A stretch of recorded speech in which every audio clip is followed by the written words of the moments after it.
Hello friends, welcome to EduTap.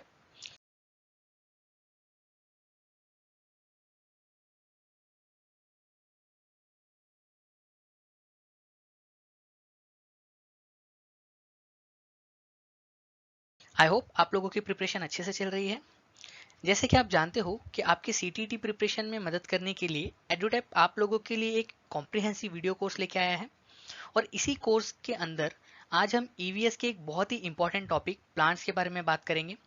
Plants topic को हमने दो पार्ट में डिवाइड कर दिया है, पार्ट 1 और पार्ट 2। ये हमारा पार्ट 1 है। इस वीडियो में हम पार्ट 1 में जो भी हमने कंटेंट रखे उसके बारे में बात करेंगे और नेक्स्ट वीडियो में हम इसका पार्ट 2 देखेंगे। सो आप दोनों वीडियो अच्छे से देखिए ताकि आपका ये टॉपिक अच्छे से क्लियर हो जाए, क्योंकि ये बहुत ही इंपॉर्टेंट टॉपिक है। इसमें से कई सारे क्वेश्चंस हर साल एग्जाम में पूछे जाते हैं। So these are the contents जो आज हम हमारे इस टॉपिक में क्लियर करेंगे। सबसे पहले हम जानेंगे प्लांट्स के बारे में। हम प्लांट्स के बारे में कंप्लीट स्टडी करेंगे। सबसे पहले ये समझने की कोशिश करेंगे कि प्लांट्स होते क्या है, उसके बारे में प्लांट का स्ट्रक्चर, रूट्स, लीव्स, सारी चीज़ें हम इसमें कवर करेंगे। उसके बाद देखेंगे कि कितने तरह के प्लांट्स होते हैं, उनका सिग्निफिकेंस और इम्पोर्टेंस क्या है। उसके बाद में कुछ स्पेशल तरह के प्लांट्स होते हैं, उनके क्या फीचर्स है ये भी हम देखेंगे। इसमें सबसे इंपॉर्टेंट चीज ये भी है, जो आप एडुटैप की खासियत भी बोल सकते हो, कि हम इस वीडियो में प्रीवियस ईयर जो क्वेश्चंस पूछे गए उन्हें भी डिस्कस करेंगे। इससे आपको ये क्लियर हो जाएगा कि किस तरह के क्वेश्चंस पूछे जाते हैं और आपको किस तरह के क्वेश्चंस के लिए आगे की एग्जाम में प्रिपेयर रहना है। तो फ्रेंड्स चलिए आगे बढ़ते हैं। फ्रेंड्स, आप जानते हो कि किसी भी एग्जाम को क्लियर करने के लिए सबसे पहला इंपॉर्टेंट काम होता है उस एग्जाम का अच्छे से एनालिसिस, और एडुटैप इस चीज का बहुत ध्यान रखता है। इसीलिए अब से हम जो भी टॉपिक पढ़ेंगे, चाहे वो प्लांट्स हो, चाहे एनिमल्स हो, वाटर हो, या फैमिली एंड फ्रेंड्स हो, हम हर टॉपिक को स्टार्ट करने से पहले ये देखेंगे कि इस टॉपिक पर से प्रीवियस ईयर में कितने क्वेश्चंस पूछे गए, कौन से साल में पूछे गए, कौन सी एग्जाम में पूछे गए। ये सभी चीजें हम डिस्कस करेंगे।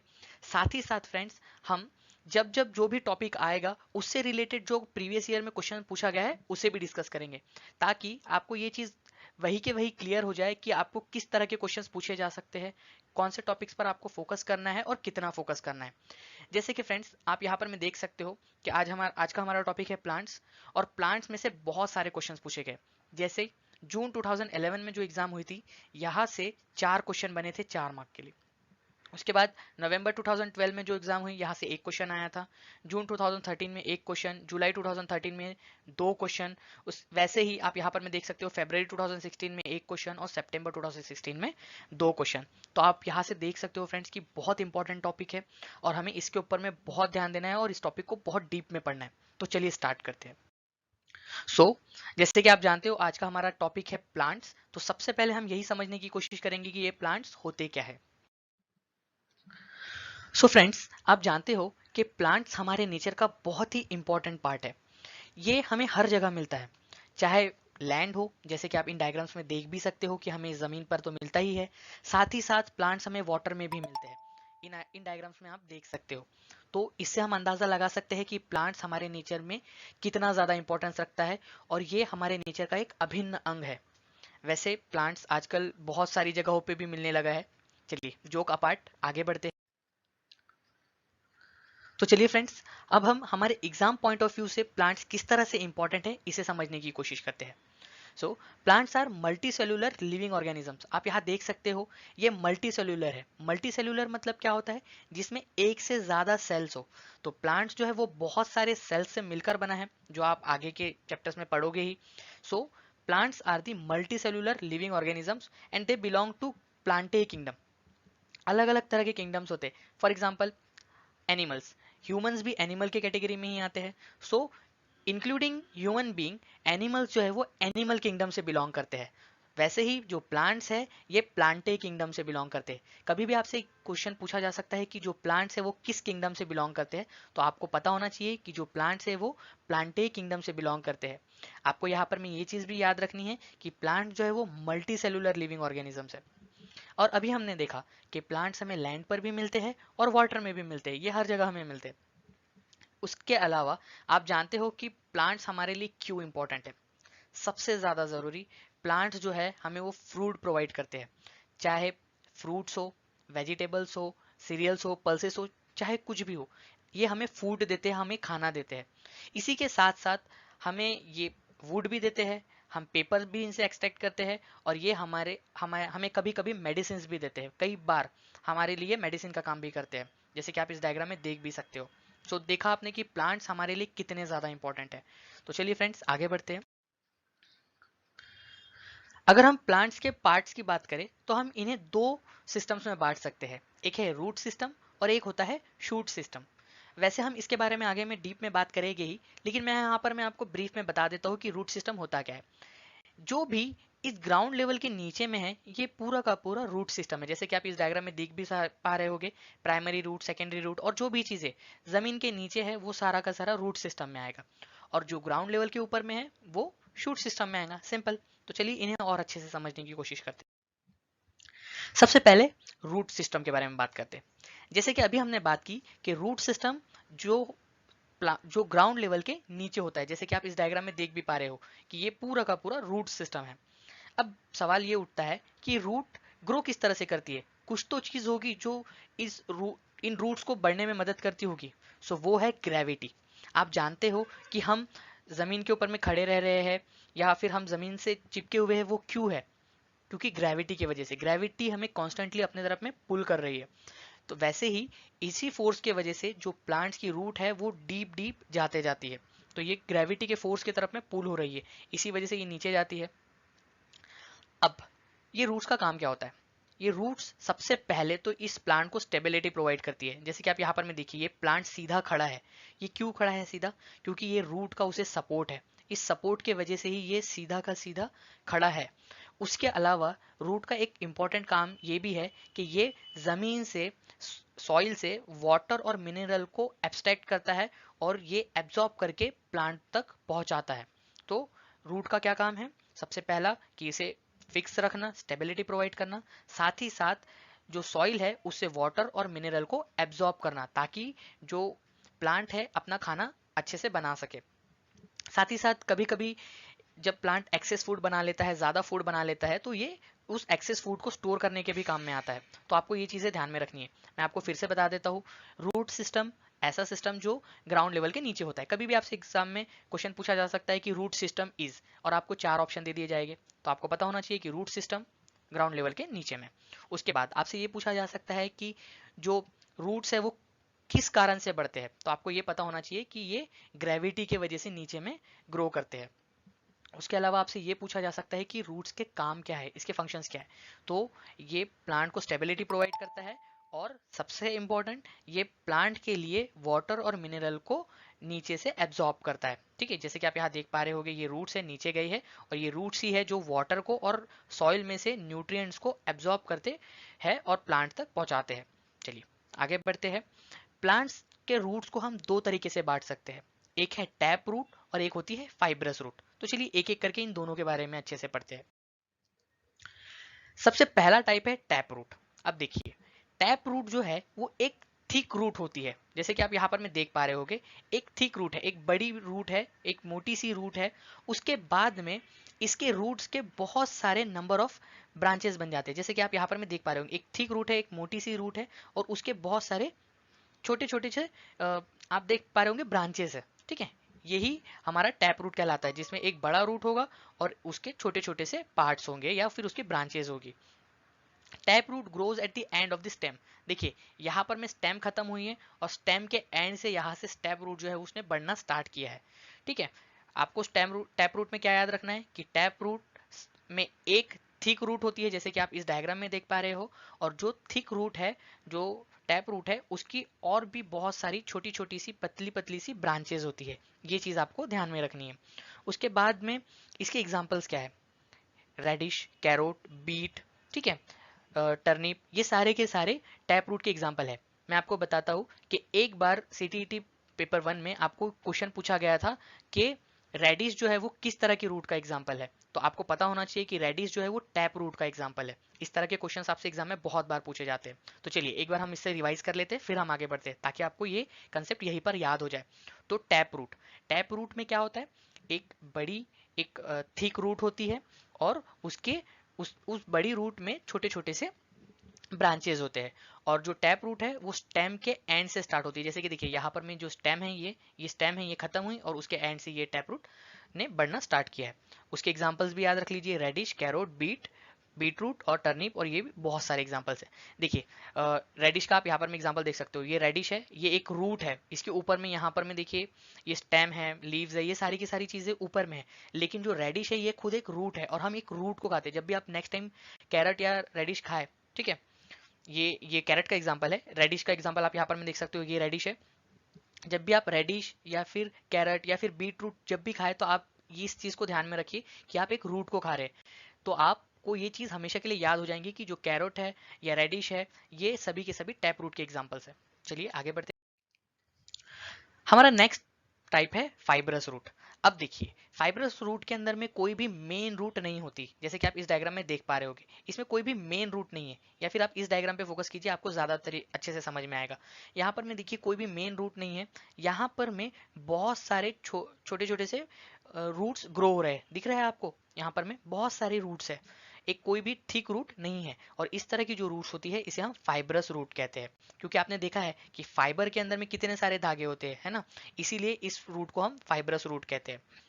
तो इसके एग्जांपल्स क्या है, इसके rice, wheat, onion, grass, tomato, banana, ये सारे के सारे जो भी प्लांट्स है इनके अंदर में फाइब्रस रूट्स होती है। तो फाइब्रस रूट के अंदर में कोई भी मेन रूट नहीं होती, जैसे कि हमने टैप रूट में देखा, उसमें एक बड़ी थिक रूट होती है। फाइब्रस रूट में इस तरह का कुछ भी नहीं होता, ठीक है। A number of roots that grow at the end of the stem are called fibrous root. देखिए यहाँ पर में स्टेम खत्म हुई है और स्टेम के एंड से बहुत सारे छोटे छोटे से फाइब्रस रूट ग्रो होना स्टार्ट होती है। आपको ये कुछ फाइब्रस रूट जैसा दिख रहा है ना ये भाई साहब, है ना। सो हम इससे याद रख सकते हैं कि ये फाइब्रस रूट होती क्या है। ये ऑक्टोपस है, ऑक्टोपस के कितने सारे पैर होते हैं, और आप देखिए फाइब्रस रूट भी इसी की तरह दिख रही है। तो हम इसे लिंक करके याद रखने की कोशिश कर सकते हैं ताकि हम कंफ्यूज ना हो। तो चलिए फ्रेंड्स आगे बढ़ते हैं। अब हम देखते हैं कि रूट्स के फंक्शंस क्या होते हैं। अब देखिए यहाँ पर मैंने आपको बताया कि रूट जो है उसका सबसे एक इम्पॉर्टेंट काम ये भी है कि वो प्लांट को इरेक्ट और एक सीधा रखता है, वो उसे गिरने नहीं देता, है ना। तो a root holds a plant erect and in one place, उसे गिरने नहीं देता। यहाँ पर मैं आप देखिए ये रूट की वजह से ही ये प्लांट में स्टेबिलिटी है, नहीं तो ये प्लांट तो गिर गया होता, है ना। सो प्लांट उसे होल्ड करके रखता है, ये आपको ध्यान में रखना है। Root hold the plant firmly to the soil, ये सॉइल के साथ में इसे जोड़े रखता है, नहीं तो क्या होगा कि प्लांट या तो उड़ जाएगा अगर से जोर से हवा आ गई तो रूट्स जो है वो उसे सॉइल के साथ में भी जोड़े रखते हैं। उसके बाद में मैंने आपको बताया कि जो रूट्स है वो सॉइल में से वाटर और न्यूट्रिएंट्स को एब्जॉर्ब करते हैं। अब आप मुझे बताइए, ये प्लांट है, इसे जिंदा रहने के लिए खाने की जरूरत तो है ना, ये कहाँ से खाएगा खाना। तो ये अपना खाना खुद बनाता है, कैसे बनाता है हम आगे में देखेंगे। तो उसके लिए उसे वाटर और न्यूट्रिएंट्स की जरूरत होती है। तो ये जो रूट्स है ये सॉइल में से वाटर को, जैसे कि आप यहाँ पर में इस एनिमेशन में देख भी पा रहे होगे कि देखिए ये जो सॉइल है इसमें से रूट्स वाटर को और न्यूट्रिएंट्स को एब्जॉर्ब करके प्लांट्स के ऊपर वाले पार्ट में पहुंचा रही है, ठीक है। तो ये काम भी रूट का ही होता है।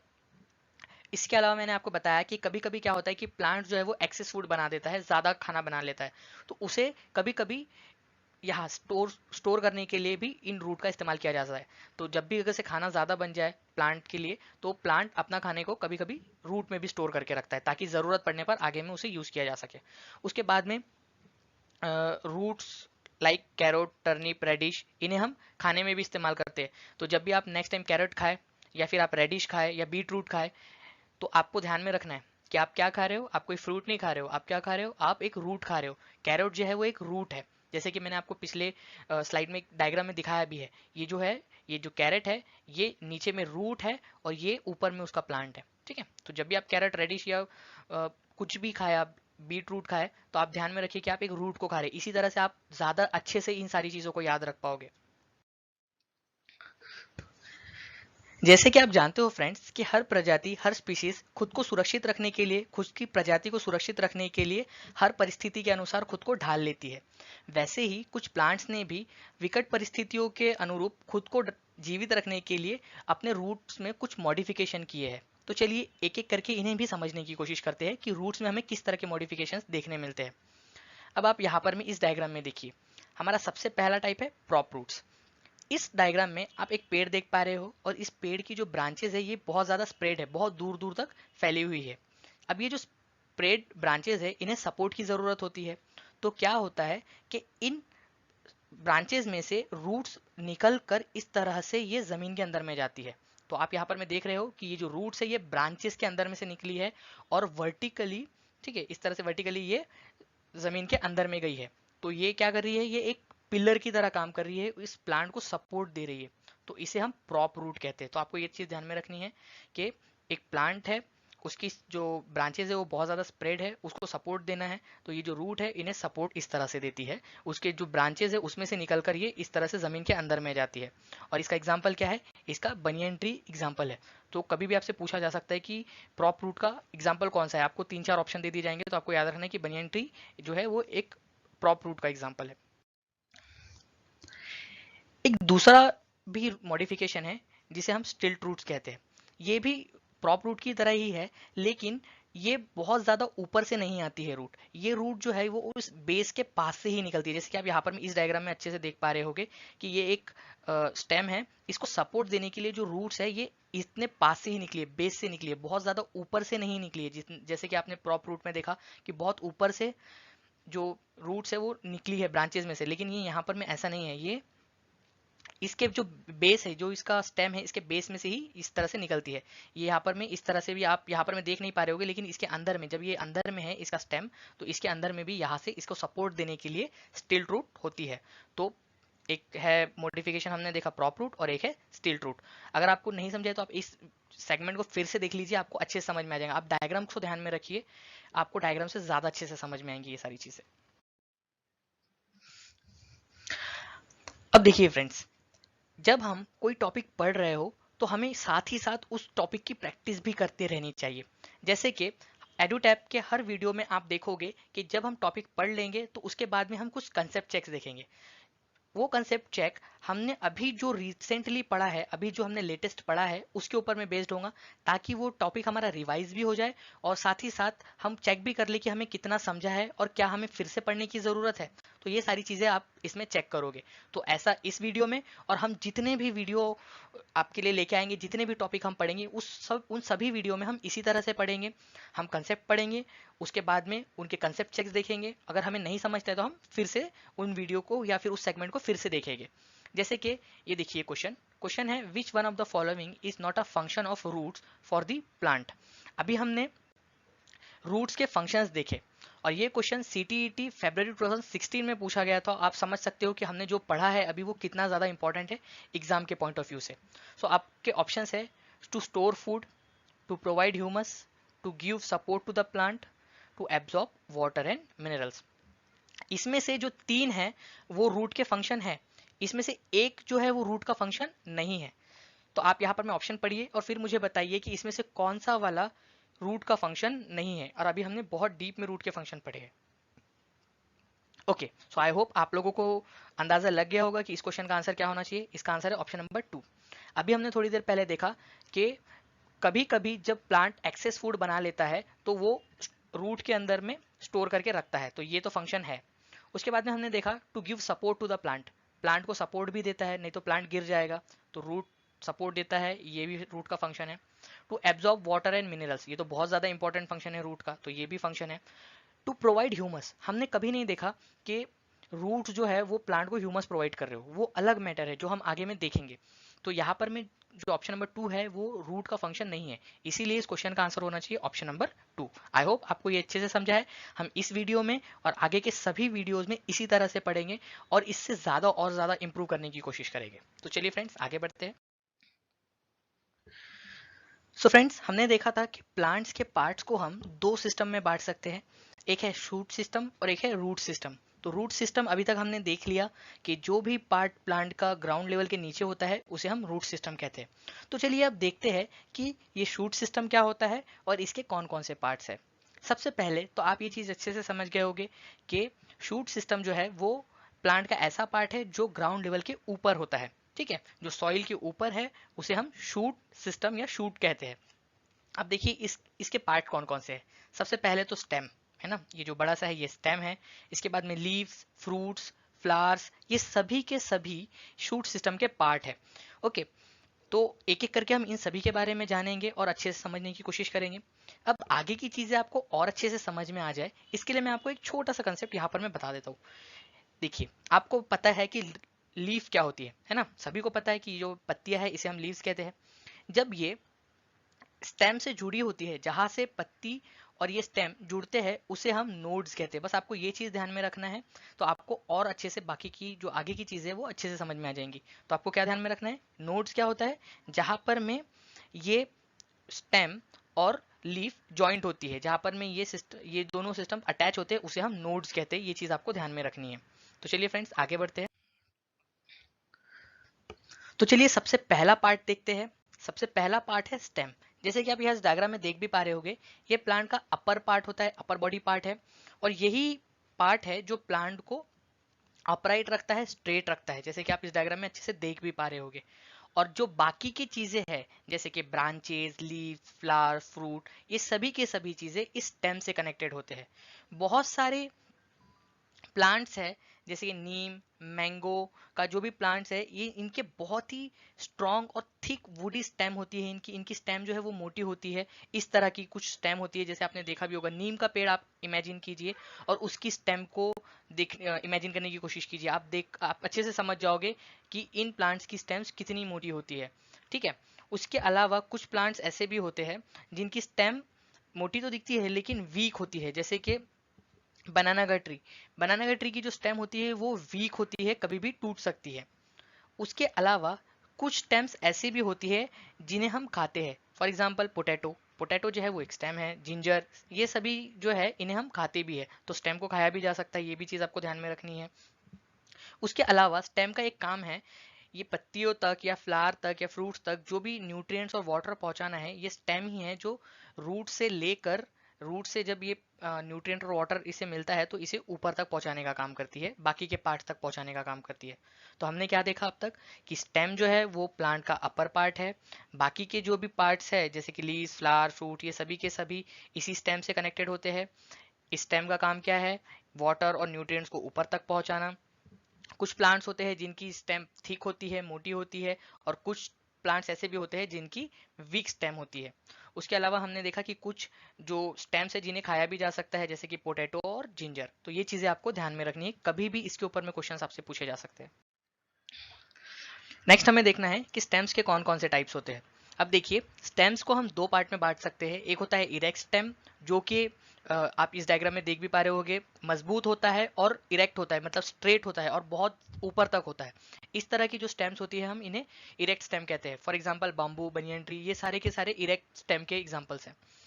उसके अपोजिट में वीक स्टेम होता है, जिसमें जो स्टेम है वो बहुत ही ज्यादा बहुत ज्यादा मजबूत नहीं होता, और ये बहुत ज्यादा ऊपर तक नहीं जाते। फॉर एग्जाम्पल वाटरमेलन का अगर से आपने झाड़ देखा हो, तो वो ऊपर तक नहीं जाता, जमीन जमीन पर ही रहता है। उसके बाद में आपने क्रीपर्स देखा होगा कि वो कोई सहारा लेकर आगे बढ़ते हैं। जैसे कि अगर से आप वहां पर में कोई गेट होगा, तो उस गेट से लिपट जाएंगे और उसके थ्रू ऊपर बढ़ने की कोशिश करेंगे। ऐसा कई बार आपने इस तरह के प्लांट्स देखे होंगे। तो ये सभी के सभी वीक स्टेम के एग्जाम्पल्स हैं, जो कि बहुत ज़्यादा इरेक्ट नहीं होते हैं। उनकी स्टेम जो है वो सॉफ्ट होती है, बहुत ज़्यादा स्ट्रांग नहीं होती। तो आपको ध्यान रखना है, स्टेम्स को हम दो पार्ट में बांट सकते हैं। एक इरेक्ट स्टेम, इसके एग्जांपल है बम्बू और बनियन ट्री, इस डायग्राम को आप ध्यान में रखिए। और एक होता है वीक स्टेम, जिसके एग्जांपल्स इतने सारे वाटरमेलन, ठीक है, फ्लावर्स, कोकुम्बर, ये सारे के सारे जितने भी है ये वीक स्टेम के एग्जाम्पल्स है। नेक्स्ट जो पार्ट देखना है हमें वो है बड। अब देखिए, ये बड होता क्या है। Bud is an undeveloped shoot from which leaves और फ्लावर्स पार्ट ग्रो। आप यहाँ पर में देखिए, ये एक अनडेवलप्ड पार्ट होता है शूट का, जहां से लीव्स और फ्लावर्स या फिर फ्रूट्स के पार्ट जो है वो ग्रो करना स्टार्ट करेंगे। ये अनडेवलप्ड पार्ट है, ठीक है। यही से लीव्स बढ़ेंगे, यही से फ्लावर बनना चालू होंगे, यही से फ्रूट्स बनेंगे। ओके, आई होप अब आपको समझ गया होगा कि बड होता क्या है। ये एक अनडेवलप्ड पार्ट है जो आगे जाके लीव्स या फ्लावर्स या फिर फ्रूट्स बनेगा। ओके, अब देखिए, ये बड होती कहाँ है। ये एक्सियल पार्ट में हो सकती है या फिर टिप पर हो सकती है। अब सवाल उठता है कि ये एक्सियल पार्ट और टिप होती क्या है। देखिए, एक्सियल पार्ट मतलब के प्लांट का ये वाला हिस्सा जो इधर उधर में है, प्लांट्स के साइड में। और टिप वाला हिस्सा कौन सा है, ये देखिए, ये जो ऊपर वाला पार्ट है, ये जो है ये ये टिप ऑफ द स्टेम है और ये axial part of the stem है, जो टिप को छोड़कर जो भी पार्ट है वो एक्सियल पार्ट है। तो इसीलिए हम बर्ड को तीन तरीके से बांट सकते हैं। एक है एपिकल और टर्मिनल बर्ड। ऐसे बर्ड जो स्टेम के टिप पर होते हैं, ऊपर वाले पार्ट में होते हैं, उसे हम टर्मिनल या फिर एपिकल बर्ड बोलते हैं। ये आपको ध्यान में रखना है, एग्जाम में पूछा जा सकता है कि एपिकल बर्ड किसे कहा जाता है, और आपको चार ऑप्शन दे देंगे। तो एपिकल बर्ड या टर्मिनल बर्ड मतलब जो टिप पर होते हैं उसके, लेटरल या एक्सिलरी, ये इसको छोड़ के जहां पर में भी होगे, साइड में कहीं पर में भी, इसे हम एक्सिलरी या लेटरल बर्ड कहेंगे। और एक होता है तीसरा part adventitious bird. Adventitious bird क्या होता है, ये ट्रंक पर या फिर रूट के ऊपर में डेवलप होते हैं। ठीक है, अगर से कोई बर्ड ट्रंक पर या फिर रूट में है, ठीक है, तो इसे हम एडवेंटिशियस बर्ड कहेंगे। सो आई होप आपको बर्ड समझ गया होगा कि ये एक अनडेवलप्ड शूट है। शूट मतलब प्लांट के ऊपर वाला हिस्सा, और ये अनडेवलप्ड होना चाहिए। जो आगे जाके लीव्स बनेगा, फ्लावर्स या फ्रूट्स जो चाहे वो बनेगा आगे जाके, लेकिन अभी फिलहाल तो भी वो अनडेवलप्ड है। इसके ये एक्सियल पार्ट में हो सकता है, या फिर ये कहाँ पर में हो सकता है, और टिप में हो सकता है। तो ये दो जगह पे हो सकता है, आपको ध्यान में रखना है। इसी तरह से हम इसके तीन टाइप्स कर सकते हैं, ये भी मैंने आपको बता दिया, एपिकल, लेटरल और एडवेंटिशियस। तो ये तीन चीजें आपको ध्यान में रखनी। हमारा नेक्स्ट पार्ट है लीफ। जैसे कि आप यहाँ डायग्राम में देख भी पा रहे होगे कि लीफ जो है जनरली ग्रीन और ब्लेड लाइक स्ट्रक्चर की होती है। पॉइंट टू बी नोटेड यहाँ पर में, जनरली ग्रीन, हर लीफ ग्रीन होंगी ऐसा जरूरी नहीं है। बहुत सारी जो लीफ होती है वो ग्रीन कलर की नहीं भी होती है। अब देखिए, हम जानते हैं कि प्लांट्स अपना खाना खुद बनाते हैं। अब ये खाना बनता कहाँ पर में है, ये खाना बनता है लीव्स में। लीव्स के अंदर में ही फोटोसिंथेसिस की प्रोसेस कंप्लीट होती है। अब ये फोटोसिंथेसिस क्या होता है हम नेक्स्ट स्लाइड में अच्छे से देखेंगे। यहाँ पर मैं आपको एक चीज ध्यान रखनी है कि लीव्स के ऊपर में बहुत सारे छोटे छोटे से होल्स होते हैं जिन्हें हम स्टोमेटा कहते हैं। ठीक है, आप यहाँ इस डायग्राम में देखिए, और इसे इसका जूम इन भी देख लीजिए एक बार। इस तरह से स्मॉल ओपनिंग्स होती है जिन्हें हम स्टोमेटा कहते हैं, और इन ओपनिंग के थ्रू ही गैसेस का एक्सचेंज होता है। देखिए, कार्बन डाइऑक्साइड इस स्टेम्स के इस टोमेटा के थ्रू अंदर जाती है, और ऑक्सीजन और वाटर बाहर निकलता है। ठीक है, तो जब भी ये स्टोमेटा खुलता है तो कार्बन डाइऑक्साइड अंदर जाती है और ऑक्सीजन और वाटर बाहर निकल जाता है। तो आपको एक चीज यहाँ पर में ये भी ध्यान रखनी है कि फोटोसिंथेसिस के समय में जो कार्बन डाइऑक्साइड है वो अंदर आती है और ऑक्सीजन जो है वो बाहर जाता है। इसके ऊपर में क्वेश्चन बन सकता है, इसके ऊपर में भी हम एक प्रैक्टिस क्वेश्चन देख लेंगे। उसके बाद में आपको एक चीज ध्यान में रखनी है कि जो नॉन ग्रीन प्लांट्स होते हैं बहुत सारे, जैसे कि मशरूम, वो अपना खाना खुद नहीं बनाते। तो जनरली जो ग्रीन प्लांट्स होते हैं वही अपना खाना खुद बनाते हैं, जिन्हें हम ऑटोट्रॉफ्स भी कहते हैं। हम आगे में उसे देखेंगे अच्छे से। उसके बाद में कुछ लीव्स जो है उन्हें हम खाते भी है, जैसे कि स्पिनच, कैबेज, ये सभी के सभी ऐसे लीव्स के एग्जाम्पल है जो हम खाते हैं। आपको ये अच्छे से पता ही है। चलिए आगे बढ़ते हैं फ्रेंड्स। जैसे कि अभी हमने पिछले स्लाइड में देखा कि प्लांट्स में खाना लीव्स में बनता है, और लीव्स में किस तरह से बनता है, through the process of photosynthesis. अब ये फोटोसिंथेसिस होती क्या है? फोटोसिंथेसिस एक प्रक्रिया है जिसके जरिए प्लांट्स अपना खाना बनाता है। मतलब कि जो सनलाइट है, जो सोलर एनर्जी है, उसको केमिकल एनर्जी में चेंज करता है। अब ये होता किस तरह से है, अब आप इस डायग्राम पे फोकस कीजिए। यहाँ पर में हमने देखा था कि जो रूट्स है वो वाटर और न्यूट्रिएंट को एब्जॉर्ब करती है सॉइल से, और ये जो स्टेम है वो उसे पत्तियों तक पहुंचा देता है। अब यहाँ से सनलाइट इन पत्तियों पर पड़ती है। पत्तियों में होता है क्लोरोफिल पिगमेंट। ओके, ये क्लोरोफिल पिगमेंट क्या करता है, ये जो सनलाइट है, ये जो सोलर एनर्जी है, उसे एब्जॉर्ब कर लेता है। यहाँ पर मैं आप देखिए, इसे एब्जॉर्ब कर लेता है। जब ये इन्हें एब्जॉर्ब कर लेता है तो यहाँ पर में फोटोसिंथेसिस की प्रोसेस चालू हो जाती है। अभी हमने थोड़ी देर पहले देखा कि स्टोमेटा होते हैं। स्टोमेटा क्या करता है, कार्बन डाइऑक्साइड को अंदर लेता है और ऑक्सीजन को बाहर छोड़ देता है। इन सभी के प्रेजेंस में यहाँ पर में फोटोसिंथेसिस की प्रोसेस स्टार्ट होती है, और जो प्लांट है वो अपना फूड बनाता है। ओके, सो आप यहाँ पर में इसका यहाँ पर मैं एक्सप्रेशन भी देख सकते हैं कि सनलाइट प्लस कार्बन डाइऑक्साइड और वाटर। सनलाइट सूरज से मिला, कार्बन डाइऑक्साइड स्टोमेटा से अंदर आया, ये जो लीफ के ऊपर में स्टोमेटा होता है, कार्बन डाइऑक्साइड अंदर लेता है। उसके बाद में वाटर जो है वो रूट से मिला और ऊपर में यहाँ तक पहुंचा है। इन तीनों के प्रेजेंस में फोटोसिंथेसिस की प्रोसेस होती है, और ग्लूकोज बनता है जो कि इस पेड़ का खाना है, इस प्लांट का फूड है, और ऑक्सीजन जो है वो रिलीज हो जाता है, और जब नेक्स्ट टाइम स्टोमेटा खुलेगा तो ऑक्सीजन रिलीज हो जाएगा। तो इस तरह से फोटोसिंथेसिस की प्रोसेस कंप्लीट होती है। आई होप आपको अच्छे से समझ गया होगा फोटोसिंथेसिस क्या होता है। ये एक ऐसी प्रोसेस है जिसके जरिए प्लांट जो है अपना फूड प्रोड्यूस करते हैं। ये लीव्स में होती है जनरली, लेकिन कई बार एक्सेप्शंस भी है जो आपके लिए अभी फिलहाल में इतना ज़्यादा इंपॉर्टेंट नहीं है। ये हायर जो एग्जाम्स है, 7th और 8th लेवल की जो एग्जाम्स होती है उनके लिए ये चीज़ है। लेकिन आपको इतना ध्यान रखना है कि जनरली जो फोटोसिंथेसिस की प्रोसेस है वो लीव्स में होती है। लीव्स में कौन सा सब्सटेंस होता है जिसके जरिए सनलाइट एब्जॉर्ब होता है? जल्दी से मेरे साथ में सभी लोग, आप लोग बोलिए, मन में बोलिए, कौन सा होता है? क्लोरोफिल। लीव्स के अंदर में क्लोरोफिल होता है जो सनलाइट को एब्जॉर्ब करता है। कौन से जो होल होता है, जो लीव्स के ऊपर में होल होता है, उसे हम क्या कहते हैं? उसे हम स्टोमेटा कहते हैं, जिसके जरिए कार्बन डाइऑक्साइड एब्जॉर्ब होता है और ऑक्सीजन जो है वो रिलीज हो जाता है। ठीक है, सो आई होप अब आपको ये चीज अच्छे से समझ में आ गई है। लीव्स का एक और फंक्शन भी है जिसे हम ट्रांसपिरेशन कहते हैं। अभी हमने थोड़ी देर पहले देखा कि जब इस टोमेटो ओपन होता है तो वहां से ऑक्सीजन और वाटर रिलीज होता है। जब बहुत ज्यादा लार्ज वॉल्यूम में वाटर रिलीज होता है, इसे ही हम ट्रांसपिरेशन कहते हैं। अब देखिए ये ट्रांसपिरेशन की पूरी प्रोसेस होती किस तरह से है। देखिए, जब इस टोमेटो खुलता है, जब भी इस टोमेटो खुलता है तब वाटर और ऑक्सीजन यहाँ से रिलीज होते हैं, तो यहाँ पर में एक वैक्यूम क्रिएट होता है जिसके वजह से और वाटर जो है वो ऊपर आता है। अब आप अज्यूम करने की कोशिश कीजिए कि यहाँ का पानी उड़ गया, ठीक है, बाहर निकल गया, तो यहाँ पर में तो खालीपन आ गया होगा। तो इसे भरने के लिए जो नीचे का पानी है वो इस तरह से ऊपर चढ़ता है, और इसी के ट्रांसपिरेशन के वजह से ही असेंट ऑफ सैप होता है, जिसे हम वाटर का ऊपर चढ़ना कहते हैं। ठीक है, जब वाटर ऊपर चढ़ेगा उसमें न्यूट्रिएंट्स भी हो गए, और वो न्यूट्रिएंट्स भी इसके साथ ऊपर चढ़ेंगे, और ये जो न्यूट्रिएंट्स है ये लीव्स तक पहुंचेंगे। तो ये ट्रांसपिरेशन भी बहुत ही इंपॉर्टेंट चीज है। ये बात सही है कि इससे वाटर का लॉस होता है, लेकिन ये अनअवॉइडेबल नेसेसरी एविल है। ठीक है, इसे अवॉइड नहीं कर सकते हम, लेकिन ये नेसेसरी भी है। ओके, सो आई होप अब आपको ट्रांसपिरेशन समझ में आ गया होगा कि जब भी टोमेटो ओपन होता है तो बहुत ज़्यादा वाटर जो है वो लीव्स के थ्रू यहाँ पर में वेपर बन के उड़ जाता है।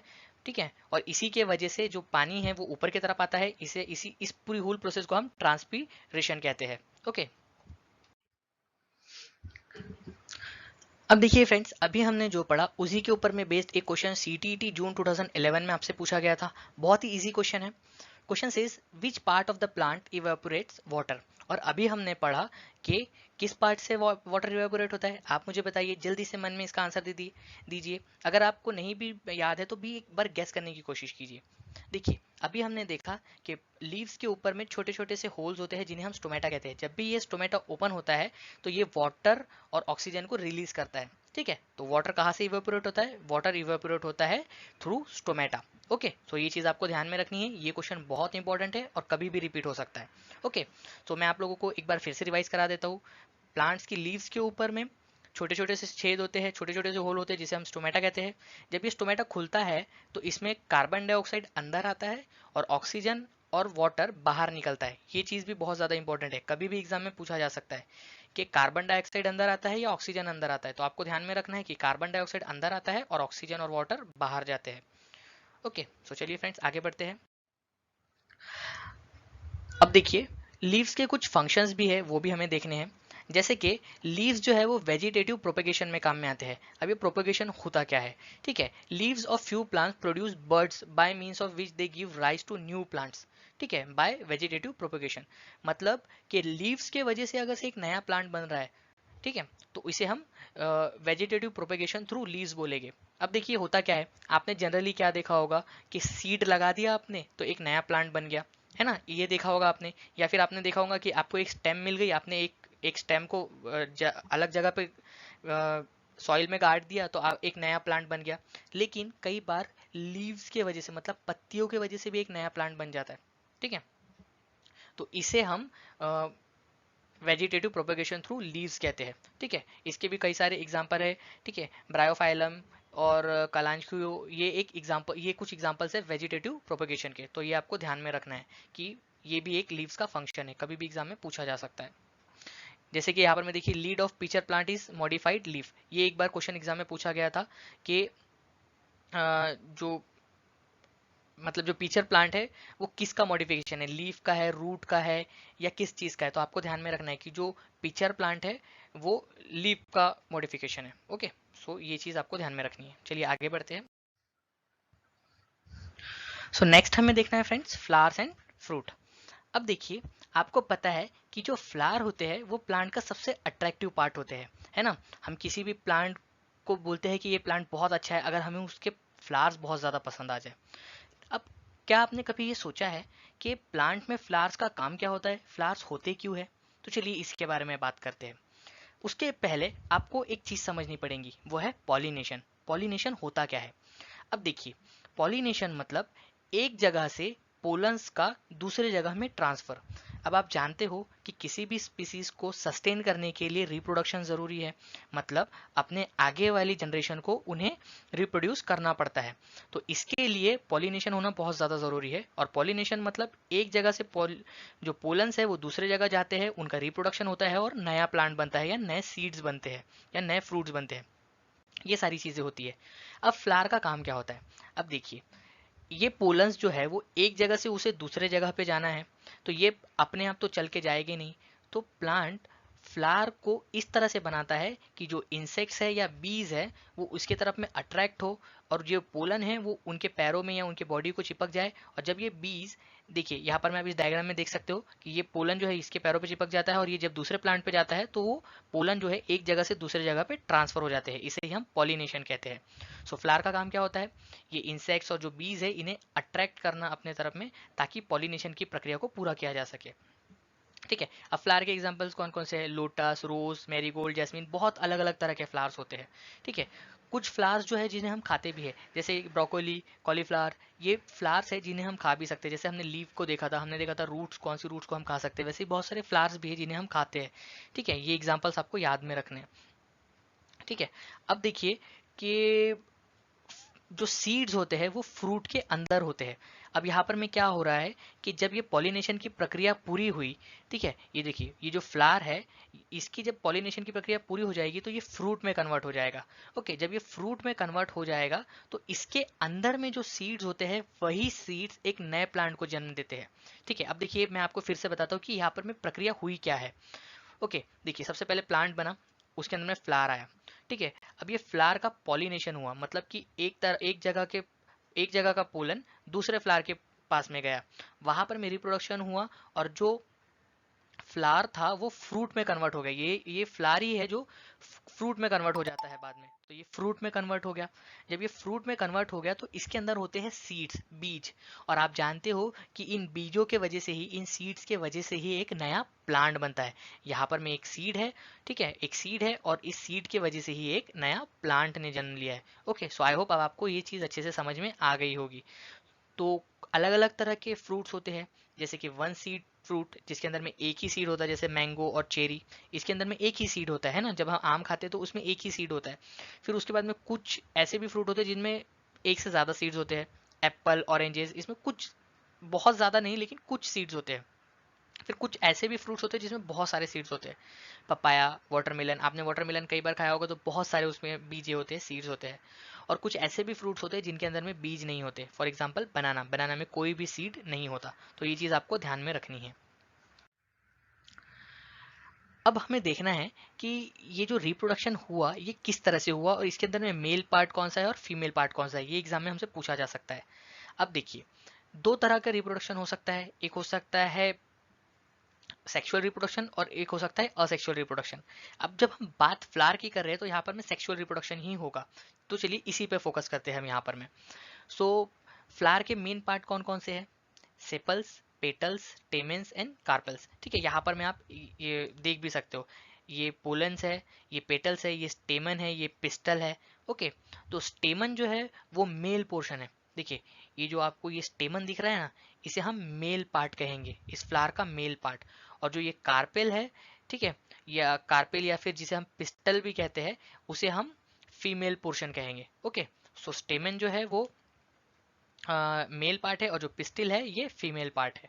सो inside the petals of the flower there is a thin powder structure called pollen. ठीक है, तो देखिए ये जो पेटल्स है इसके अंदर में ना पोलेंस होते हैं। ठीक है, ये पाउडरी स्ट्रक्चर होता है, बीजे बीजे टाइप के होते हैं बहुत। अगर हम इसे बड़ा करके देखें तो ये बीजे टाइप में दिखेगा आपको। ये पोलेंस होते हैं। पॉलिनेशन के समय में बर्ड्स या बीज या बटरफ्लाई इन पोलन्स को एक फ्लावर के स्टेमन, यानी स्टेमन से दूसरे फ्लावर के पिस्टल तक पहुंचा देते हैं। तो ये जो पोलन है ये इस पिस्टल में जाते हैं, और ये जब इनका पॉलिनेशन होता है तो यहाँ पर में एक फ्रूट बनता है। ओके, सो आई होप अब आपको समझ गया होगा कि फ्लावर से फूड बनता किस तरह से है। बहुत डीप में आपसे क्वेश्चंस नहीं पूछेंगे, बस आपको ये ध्यान में रखना है कि जो फ्लावर है उसके अंदर में मेल पोर्शन भी होता है और एक फीमेल पोर्शन भी होता है। मेल पोर्शन किसे कहते हैं? स्टेमेन को। तो मेरे साथ बताइए आप कि फ्लावर का मेल पोर्शन कौन सा है, मन में बोलिए। स्टेमेन जो है वो मेल पोर्शन है और जो पिस्टल जिसे हम कार्पेल भी कहते हैं वो फीमेल पोर्शन है। सो आई होप अब आपको ये चीज़ अच्छे से समझ में आ गई होगी। फ्लावर का काम क्या होता है? फ्लावर इसीलिए होते हैं ताकि वो बीज को या बर्ड्स को या इंसेक्ट्स को अपने तरफ अट्रैक्ट कर सके। ओके, सो आई होप अब आपको ये चीज़ समझ में आ गई होगी। सो चलिए एक बार रिवाइज कर लेते हैं फ्रेंड्स कि हमने क्या देखा। हमने देखा था कि प्लांट्स को हम दो सिस्टम में बांट सकते हैं। एक होता है रूट सिस्टम जो कि ग्राउंड के नीचे में होता है, और एक होता है शूट सिस्टम जो कि ग्राउंड के ऊपर में होता है।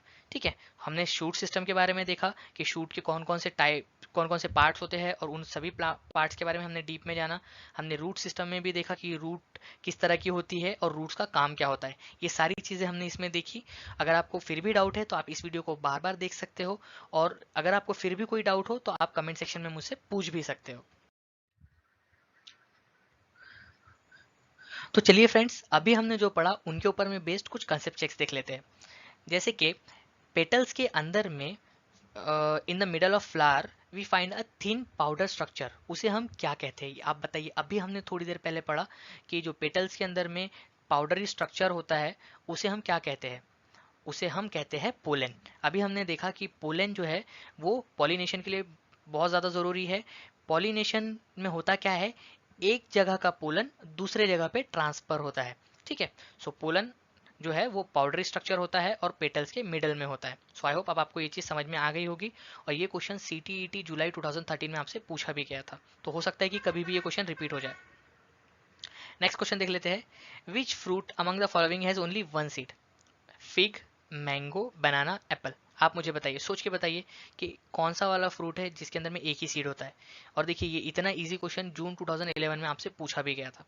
सो इस क्वेश्चन का आंसर है ऑप्शन नंबर 2, मैंगो। मैंगो के अंदर में एक ही सीड होता है। ये तो बहुत ही बेसिक जनरल क्वेश्चन था। सो चलिए फ्रेंड्स एक और क्वेश्चन देख लेते हैं। ये क्वेश्चन CTET जून 2011 में आपसे पूछा गया था। Question says carrot, radish, sweet potatoes are the modification of what? Okay, आपके ऑप्शन है स्टेम्स, रूट्स, बर्ड्स और ब्रांचेस।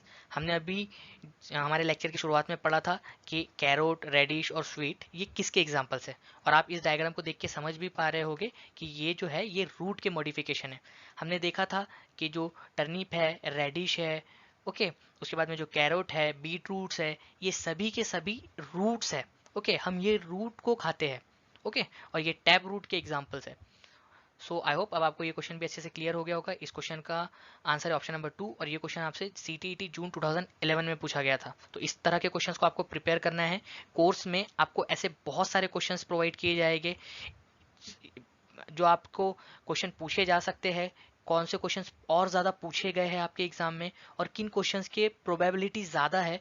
इस तरह के सभी क्वेश्चन आप लोगों को कोर्स के अंदर में प्रोवाइड किए जाएंगे। अगर आप चाहते हैं कि आपको ये सारी चीज़ें मिल जाए ताकि आप आपकी प्रिपरेशन को एक सही दिशा दे पाए, तो आप इन सभी चीज़ों को अच्छे से प्रिपेयर कीजिए।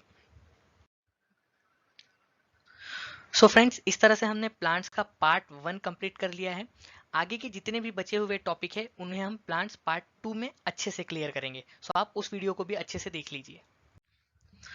सो फ्रेंड्स आई होप आप लोगों को ये लेक्चर अच्छे से समझ में आया है। अगर अभी भी आपका कोई डाउट हो तो आप एडुटैप से पूछ सकते हो। एडुटैप आपके डाउट क्लियर करने के लिए आपके साथ हमेशा अवेलेबल है, आपकी मदद करने के लिए हमेशा अवेलेबल है। सो अगर आपको नहीं समझा है तो आप इस वीडियो को वापस से देख सकते हो, और अगर फिर भी कुछ चीज़ों में डाउट हो तो आप बिल्कुल हमसे कॉन्टैक्ट कर सकते हो, हम आपकी पूरी मदद करेंगे। सो नेक्स्ट वीडियो तक के लिए thank you very much friends, take care and